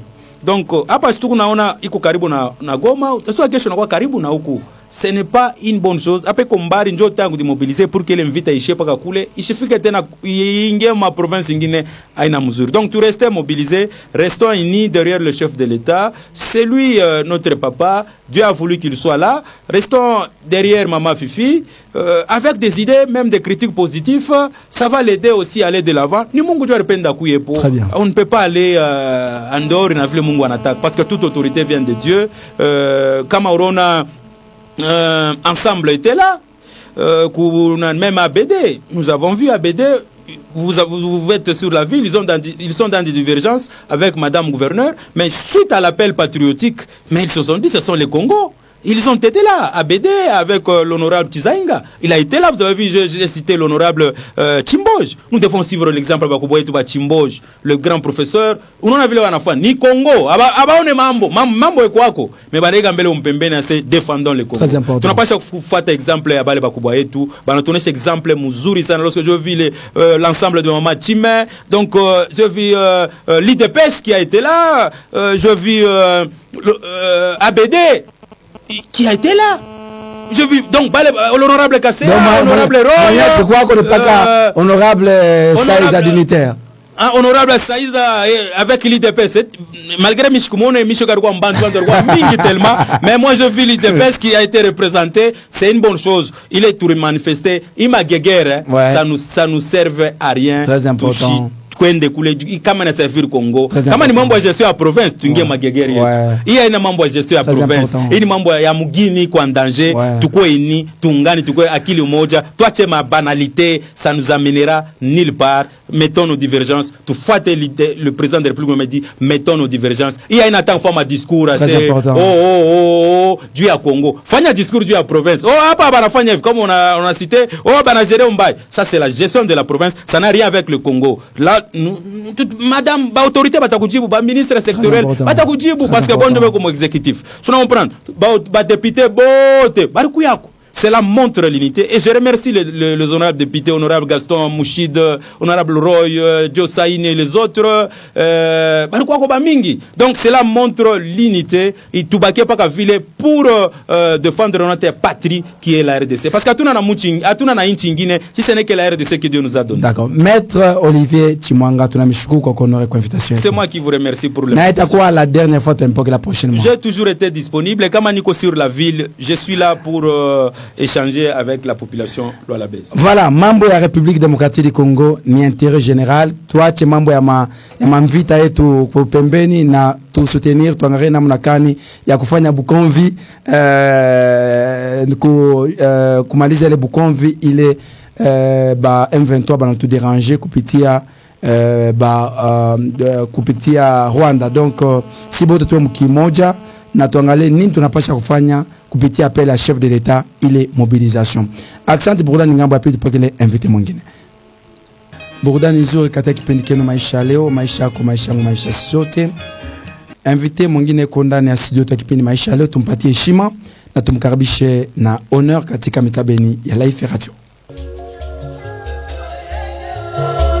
Ukienda Kolwezi unarudia de Kolwezi Likasi jusqu'à Kasumbalesa, kitu yenye inakufrape na retenir imagination yako le nombre de camions de truck yenye iko transporter le produit. Mais kitu ya pili c'est certainement la pauvreté tout au long de cette route, et c'est ça la contradiction yenye tunatakiwa kuresoudre. Uzalendo katika maisha ya leo haiko nature yangu na sio tabia yangu ya kutaka kujibu kila mtu mwenye ananisema mwenye anatukana. Kama ningefanya vile, tout d'abord ningejichusha chini sana, puis de deux peut-être ningepata wazimu.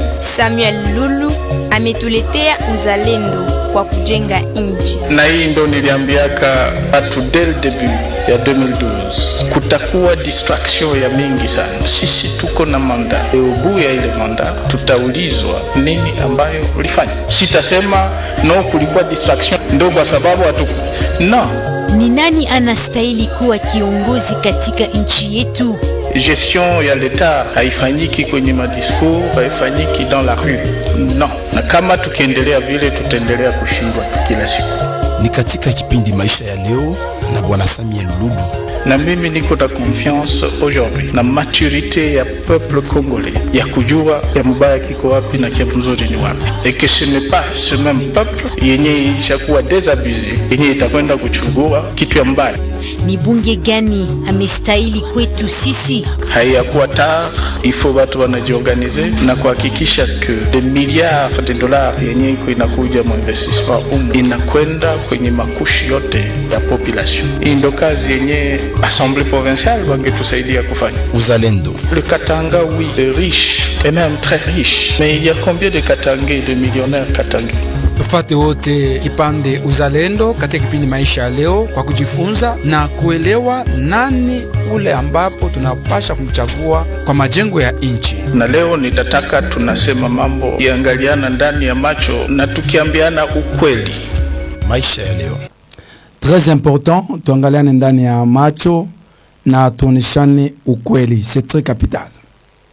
Invité wetu tunambeba mkaskete ya scientifique. Tunambeba mkaskete ya scientifique. Na quand même eko na structure moya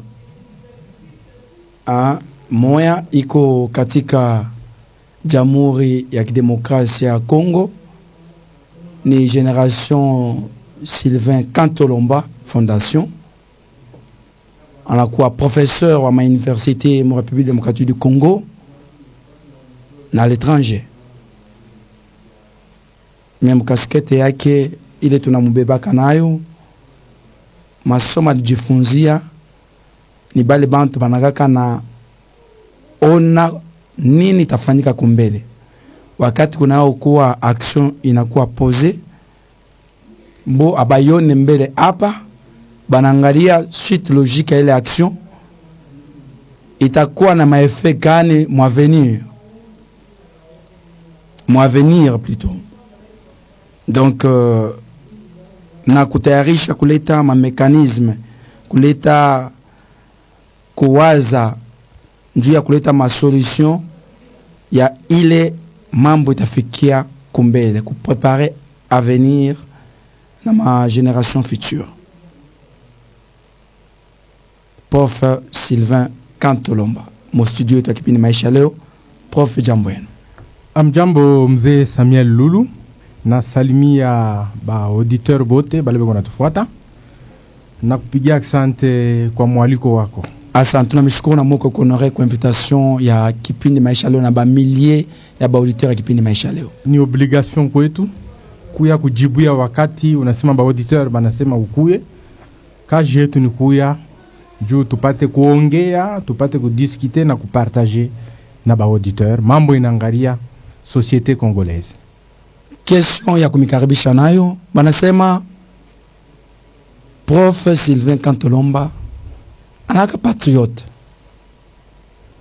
Wakati unasema wanasema c'est un patriote. Mais marche ya soutien ya nchi yetu ya chef de l'État ya banduki yetu beko atake ku West na fondation na professeur banashinda kuetika kwa l'appel. Kuko raison? Prof. Asante mzee Samuel kwa kunikaribisha na hii ulizo inangaria mambo ya marche. Tunajua kusema République démocratique du Congo iko agressé na chef de l'État en tant que symbole ou unité ya nation. Ouais. Na garant bon fonctionnement des institutions ariita ku mobilisation générale. Ouais. Lakini mobilisation générale batu beko na ishikia vile beko napenda uwe na ishikilia humo. On comprend ile namna ambayo banashikia parce que ujua sema histoire yetu parfois kuna tu influencer batu ba mingi beko mwile ma culture yetu tulikuwa nayo ya muempere ile dictature ya empire yenyewe yote iko politize na yote iko dirigé vers ma personnification ya débat. Marche haina mbaya kuorganize marche, lakini il faut tu comprendre mzuri wakati banasema mobilisation générale. Ouais. Mobilisation générale, c'est un état d'esprit. Ouais. C'est un appel à l'éveil, il y a conscience patriotique face à la situation tuko amona. Kila Congolais pale eko ajua sema tuko agressé na anapashi kubakia en alerte. Parce que shibote tunapashi kucontribuer ku sécurité ya inchi yetu. Ouais. Hatuwezi kuichika kukuye ile tuko nasema ba enemy bengie juu ya kutunyanganya parti ya inchi au inchi. Donc c'est une mobilisation générale. Kila mtu pale iko il est en mobilisation générale parce que tout pour attaquer notre pays est agressé. Mais amkwenda kuitoa kwa pele ya FIFA sasa unajua mambo inaangalia ili mamarshi tuko nasema nilikwambia ADN ya MPR bana politiser biote.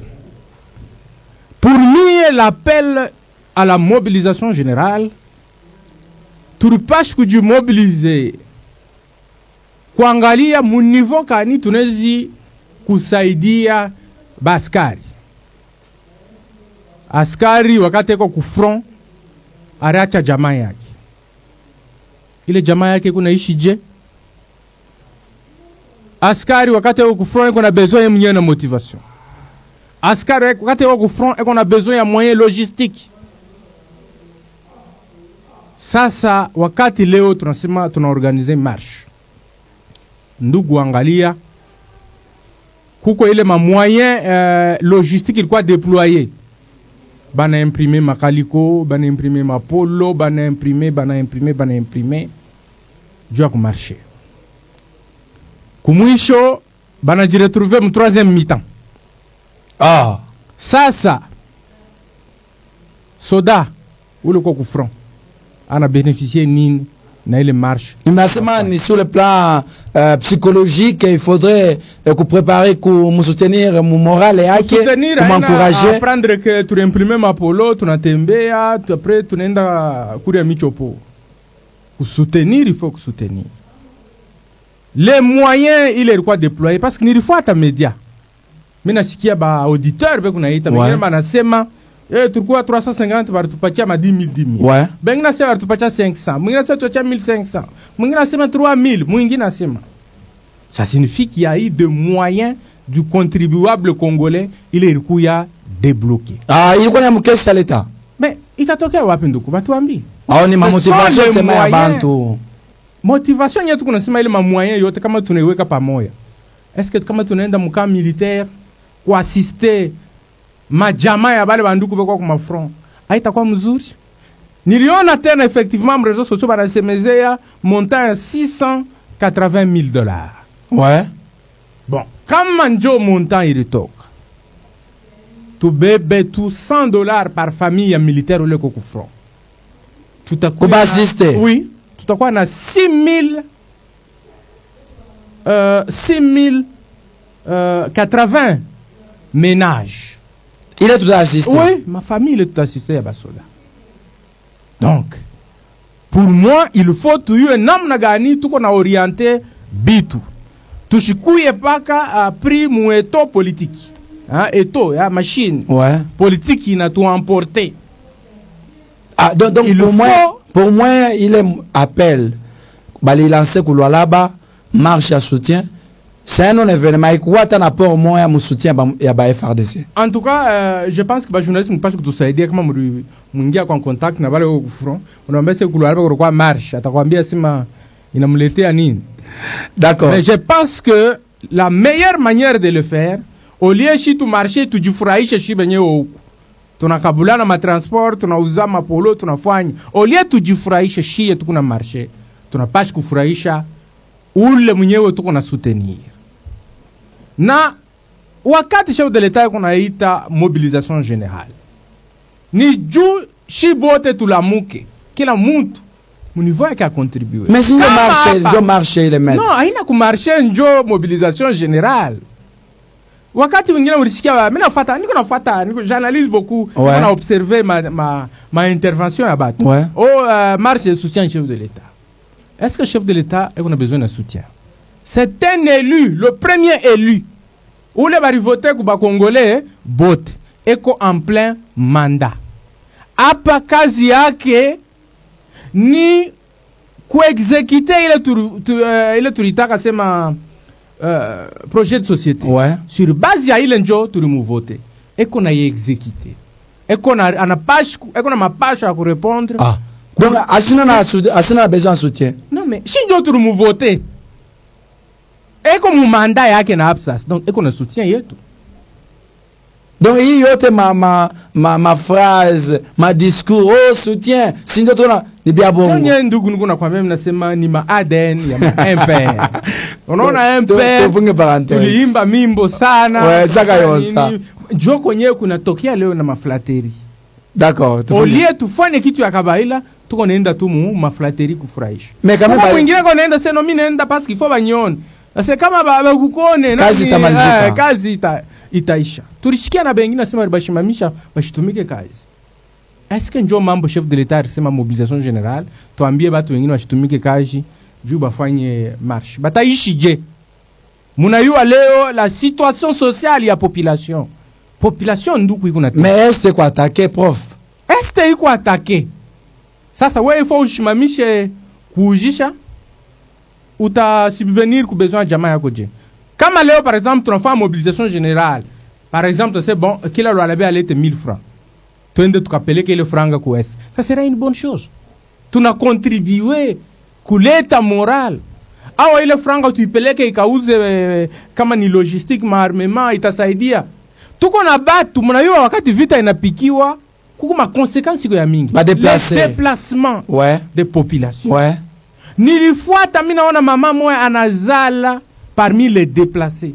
Munjia. Eko ni mbana aisha kala tu mukatante vula iko na nyesha. Donc eko nafinika tu ni mtoto. Ma besoin iko mingi. C'est à ce niveau-là, njo tunapashi kama tuko na mamoyen, tuigere mzuri tushidilapide. Iende kasaidia hata bale bandugu yetu. Njo huruma ile. Sasa ule ndugu, mama yako na bebe mvula iko na mnyeshe. Anasikia sema bwana Samia Lula alimarche juu ya kukusutenir. Hata Biblia yenyewe inasema. Mwenjako anakuwa kwambia sasa unasikia baridi wewe asema uende na salama ya Mungu. Ni nzambe. Umuuzie mpila. Tufunge parenthèse. Accent. Je pense ba auditeur va comprendre que Fondation Génération Sylvain Kantolomba na Weji a participer à les marches banasema bo c'est un événement. Voilà. Mais tu me tiens point bir. Mais je pense ni population je le peine d'atmiuliser les questions mais thématiques que tu m'as annoncé déjà depuis semaine passée ilikuwa ni par rapport à ile sujet tuliachaka mukipande ilikuwa ni éthique politique et la gestion de la chose publique mais population ilikuwa napenda en tant que scientifique on va expliquer ile unapitikana kwa assemblée provinciale par rapport à ile balishiki banasema banamweka gouverneur Muyege mu disposition à justice sur le plan ya science ina signifié nini na apparemment population se met comme confusion à comprendre parce que bo balikuwa basha kujua que Muyege ni passé déjà kuna kuwa déjà mambo mengine iko na endelea na vision ya mama Fifi mais leo tena kusikia kwa assemblée ba député bale retirer confiance tena banasema tunamweka mu disposition tuna voter njoo kumweka mu disposition instruction yanje ku procureur près la cour de cassation. Qu'est-ce qui se passe, professeur Sylvain Kantolomba? Accent ndugu, unajua pays yetu kunaita état de droit inapashi tukunafuatilia bitu kufuatana na vile sheria inasema. Hii mambo ilianja tangia zamani ya leo bientôt 2 ans. Gouverneur Muyege alijiretrouver ku Kinshasa na wakati anajiretrouver ku Kinshasa analukula tulishikia bari muevacuer anaenda kupasser témoignage yake kwako 3 mois mukoma mais avant alukule aliitaka IGF juu ya kufanya ile banaitaka encadrement de recettes IGF ikafanyaka ile mission yake ya contrôle et encadrement de recettes, ikaisha inasema Lualaba recette yote iko naenda mu compte officiel, hakuna compte fictif. Juu compte fictif ni kusema recette olie ingie mu compte ile inajuakana iko naenda mu compte ya mtu. Na wakati anajiretrouve ku Afrique du Sud mu soins intensifs, situation critique, IGF ilianguka huku tena juu ya kufanya contrôle de gestion, donc kuangalia namna madepense ilikuwa nafanyika. Bakaisha contrôle yabo balirudia ku Kinshasa, na contrôle yote bwana Samuel inakuwaka contradictoire. Wakati tunaukontrole tunapata resultat, tutakuwa kwako sasa bwana, angalia tunapata na wewe unaleta mamwezi hapa mkusome bien hapa, hii document ilikosa yoyi, ainsi de suite. C'est ainsi que 6 mois après pale kuna tokea mu soins munaka anaenda ku IGF accompagné na ba ministre baki. J'avais vu ba ministre Mbango, ba ministre des finances, ba ministre Mweleshi, ba ministre de budget, ilikuwa tu ni équipe na ba expert. Ba organizaka ile séance yabo ya confrontation par rapport ya ile IGF alikonstataka. Kumwisho ya ile séance ana reconnaître kusema kulikuwa tuma problème kiloko. Oui, mais bakafanya ile banaita sema PV pour dire que la province du Lualaba alipashi kwenda kupeleka ma preuve au ma pièce justificative ile ilikosaka. Pendant qu'on attendait séance ingine pour que ma pièce justificative ingie, tunakuwa tu kushituka ni une session extraordinaire, je pense. Bana arrêté la confiance. Assemblée iko na voté. Mais il y a une chose qui nous avait tiqué wakati beko na voté. Ni président wa assemblée, donc assemblée provinciale là-bas, il a indiqué à IGF amutumie rapport final. Bon, IGF a conclure vile barilakanaka après ile séance yabo ya confrontation par rapport ya maélément ya gouverneur Miège, donc ya province ya Lualaba. Baka changer kusema watu tabeba tena ile maélément. Banatuma huku on a parlé ya montant comme 360. Mais IGF ndio alisemaka. Oui, 360 millions. Ndio IGF. Ouais. Il n'avait plus pris en considération. Il m'a donné barsikilizana ke batabalete comme pièce justificative. Kuruku ya vote. Premier aspect ile bari tambela sema mise en accusation. Tantôt mise en accusation, tantôt retrait à confiance. Retrait de confiance. Un premier élément de couac. Wakati mko nafanya mise en accusation, il faut que l'accusé allait un moyen yake pour garantir les droits ya défense. Est-ce que Miège aliitiwaka pour que akuya j'expliquer par rapport à l'élément barilombaka na IGF akabatumia? Hapana. On a voté. Il est résolution ilikuwa attaqué ku cour constitutionnelle. Cour constitutionnelle ikaji prononcer inasema hakuna mise en accusation ni retrait de confiance. Or retrait de confiance iko acte politique. Aina prévu pa ile ma moyen ya ku déchoir nayo gouverneur. Donc gouverneur Miège alibakia gouverneur. Et après kukakuwa tena plainte ya assemblée banenda kupeleka ku cour de cassation. Ouais. La cour de cassation inakuya huku inatuma réquisitoire. Réquisitoire ni nini? Ni demande. Anasema je voudrais ouvrir un dossier d'instruction à charge ya gouverneur Miège.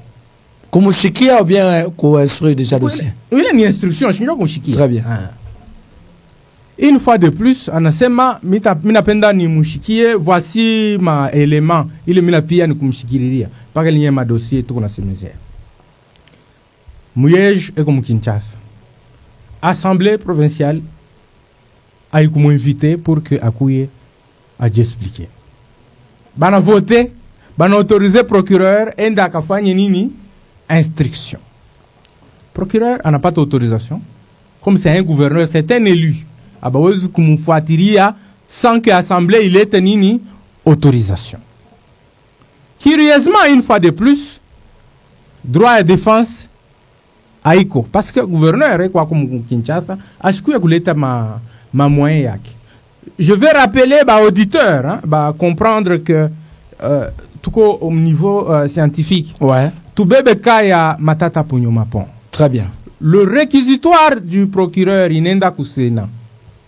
Il y a eu une séance, Matata Ponyo banamupa parole. Ouais, Aseme. Aseme, il s'est justifié par rapport aux accusations et les bari mushitaki.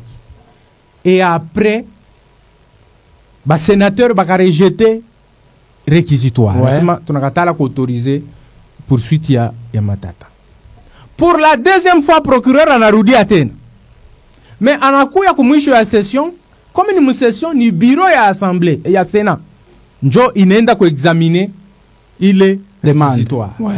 Banaandika ma invitation kwa Matata. Matata dit non mais l'assemblée plénière avait déjà réagi. Il inakuwa tout ça, la main s'est déjà dite mistakuya. Il a ariandika kana ye lettre yake na répondre. Au lieu d'aller se présenter devant les membres du bureau. Et par la suite, ma membre du bureau baka décidé, comme Machikwenda que je présentais, qu'autoriser le procureur à poursuivre. Pour dire que ma procédure parlementaire telle que iko inakuwaka contradictoire. Kama ni motion, banakufrape we émotion. Ouais. Abata y voter avant we okuya ulete ma moyen yako ya défense. Ça permet à ce que ba député ba élu bachakuliwa bapate kudécider en ayant mais bon balisema information basha kuona bwizi bulikuwa kwa mingi sana. Non, bon, akukuwe bwizi buko établi kwa juge. Kuko mbele leo bwana anasema présumé détournement. Bana ule contrôleur anasema mimi naona. Wakati anapeleka yasi kusema iko présumé instance judiciaire. Anasema baiba mbongo. Sinjo tuko nasema ce sont des violations. Na analeta na montant. Waku confirmer kama kuko bwizi na détournement ni juge. Donc wakati akuyakwa jugement ya confirmer atuwezi kusema mtu aliiba. C'est ça la loi. Sasa leo tutarudilia mwi mambo yenyewe unasema baiba mbongo. 350 millions tunaona babiana boto 300 millions procureur yeule anenda aninstruire. Ouais. Quand il revient et qu'on a semezea mambo ya caisse du gouverneur aina tena 369 millions. Ina mambo ingine. Est-ce que mnaweza kupita tu expliquer ba auditeur, baambia ba auditeur que aina tena mambo 369 millions parce que le procureur a instruit à décharge. Donc après vérification, ndio anakuwa sasa na ile maelema yeye ana retenir. Caisse ya gouverneur. Caisse ya gouverneur. Ndio nini la caisse du gouverneur kama unangala mu budget. En soi, le terme là n'existe pas. Mais il est qu'on a constitué caisse ya gouverneur, ni il est qu'on a yita fonds secret de recherche. FSR. Na fonds spécial d'intervention. OK. Il a constitué caisse du gouverneur. Fonds secret de recherche. Ba chef bote. Na masuka yako nayo. Ba chef ma institution yote. On a compris nduku. Ba chef ma institution yote banikalaka na ile rubrique ya fonds secret de recherche. C'est ce qui le permet ya gérer ma question sécuritaire. Kutuma batu bangari yoku ni nini huko ainsi de suite.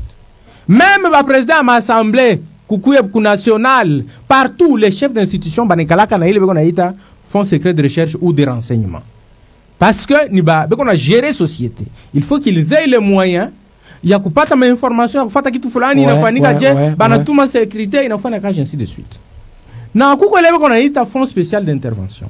Kama unaangalia ma budget mu fonds spécial d'intervention muko presque 80% ni dotation ya assemblée provinciale.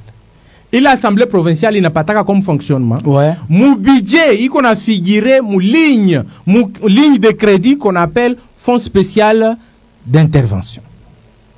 Donc il a toka ni mu caisse ya gouverneur. Oui, du coup il est l'état caisse du gouverneur. Donc la ligne de crédit iko ku gouvernorat fonds spécial d'intervention, mais mulendani muko presque 80% si je ne me trompe pas ni il qu'on a prendre en charge le fonctionnement de l'assemblée provinciale. Kipande iko nenda kile beko naita financement des élections. Na kipande iko na gérer ma question iko non prévu mu budget. Mnanifata ndugu? Voilà. Maintenant aujourd'hui le procureur vient et qu'on a l'omba ba m'autoriser à me poursuivre gouverneur. Bon. Parce qu'au départ, on a parlé à 360 millions. Donc, il est chakuanguka. Si tu as un procureur, il y a un procureur, il y a un suivre. Donc, on a retenu, il y a un du gouverneur. Moursoma Mourchikia, réquisitoire, Mouzouri. Ouais. Ah. D'ailleurs, à ce niveau-là, en principe, le député va faire ah bon? Donc, ce n'est plus le 360 quelques millions. Il y a quoi, mon baquet, ce gouverneur? Est-ce qu'on ne peut pas? Il est à Kinshasa à 2h ou à 3h du temps à Tafika pour qu'il puisse donner aussi ses moyens. Face à la demande, il y a procureur.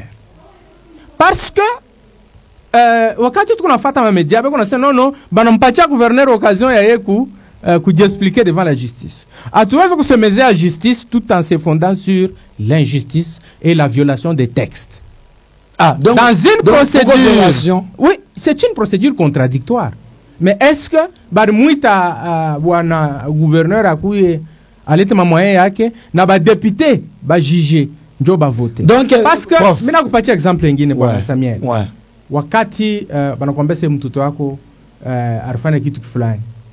Wewe paka pale unawewe unaanza kupigana, utapenda umshikie na yeye umshikie alete version yake. Donc une procédure iko contradictoire. En principe, bari pashi kuita gouverneur élu wabo akuye na yeye aba expliquer.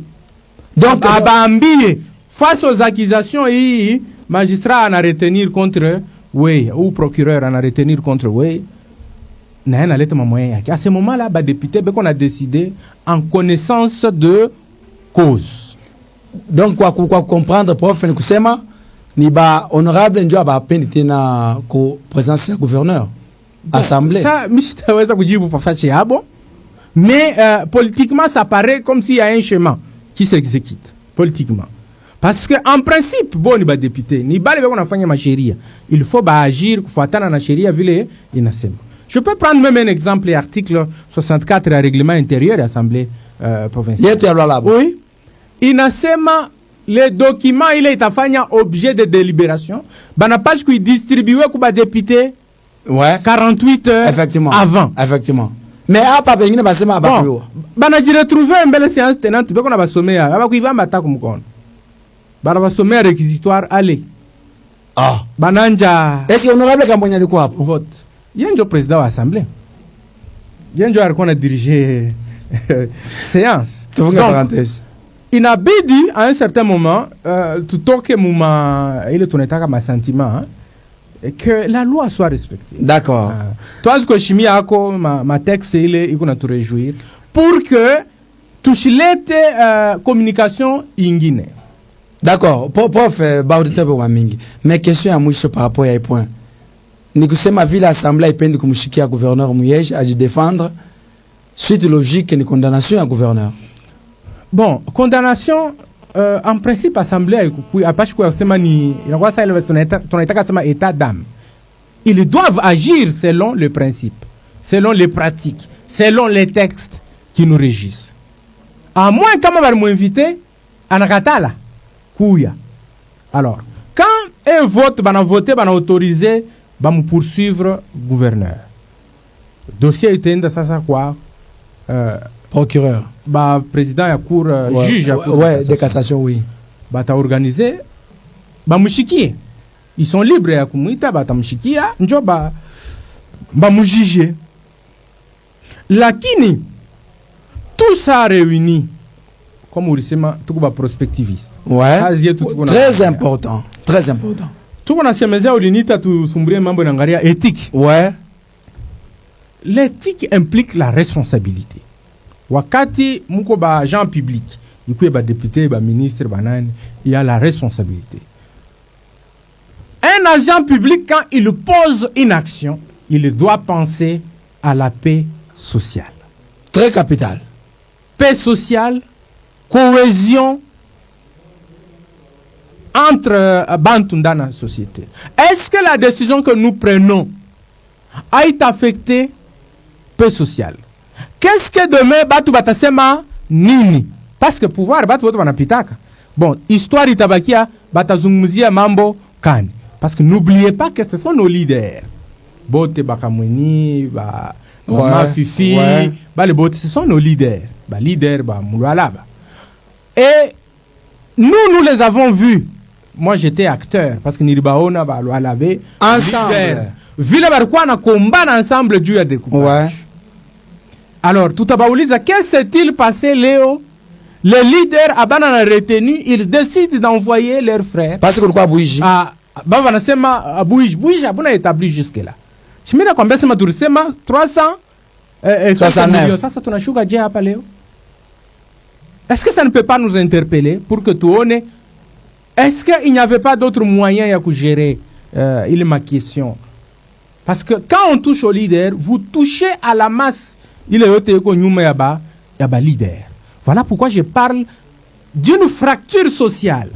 Il est un pachi, il a risqué coup plombé paix sociale, yamloua là-bas. C'est très important, nos leaders, responsables de l'institution, quand ils agissent, ils doivent penser à la paix sociale. Aujourd'hui, la tension est perceptible. Le climat est morose.